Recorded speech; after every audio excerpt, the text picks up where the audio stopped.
पाकिस्तान के शहर एबट आबाद से ताल्लुक़ रखने वाले मोहम्मद जाहिद खान ने रवां साल फरीज़ा हज की अदायगी की नीयत की और इस्लामाबाद के एक ऑर्गेनाइजर को कुल रकम का 75% हिस्सा जनवरी में ही अदा कर दिया। पाकिस्तानी हुकूमत की इस मंजूर शुदा प्राइवेट हज कंपनी ने उन्हें बकिया रकम वीज़े के इजरा के बाद देने का कहा था, मगर बाद में जाहिद खान को बताया गया कि हज तो दूर की बात, उनका सऊदी अरब का वीज़ा ही नहीं लग सका है।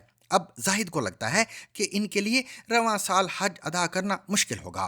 पाकिस्तान में इस साल हज का मजमूई कोटा तकरीबन 1,80,000 अफराद था, जिसमें निस्फ को सरकारी हज स्कीम और निस्फ को प्राइवेट हज ऑर्गेनाइजर ने इस मजहबी फरीजे की अदायगी करवाना थी। लेकिन वजारत मजहबी अमूर की जारी करदा प्रेस रिलीज के मुताबिक इस साल प्राइवेट हज के तहत सिर्फ 23,620 अफराद ही सऊदी अरब जा पाएंगे, जबकि बाकी तकरीबन 67,000 अफराद नहीं जा सकेंगे। ताहम इतनी बड़ी तादाद के ना जाने की वजूहात का कोई जिक्र नहीं किया गया। दूसरी जानिब सरकारी तौर पर हज के लिए जाने वाले तकरीबन 90,000 हाजियों के तमाम तर इकदाम कर लिए गए हैं और अक्सरियत को वीज़े जारी हो चुके हैं। पाकिस्तान के ऐवान बाला यानी सेनेट की कमेटी बराए मजहबी अमूर ने इस सूरत हाल पर वज़ीर आज़म से मुलाकात के लिए ख़त लिखने का फैसला किया है, जबकि वज़ीर आज़म शहबाज शरीफ ने पहले ही इस मामले की तहकीकात का हुक्म दे रखा है। जब ZBC ने इस हवाले से वजारत मजहबी अमूर के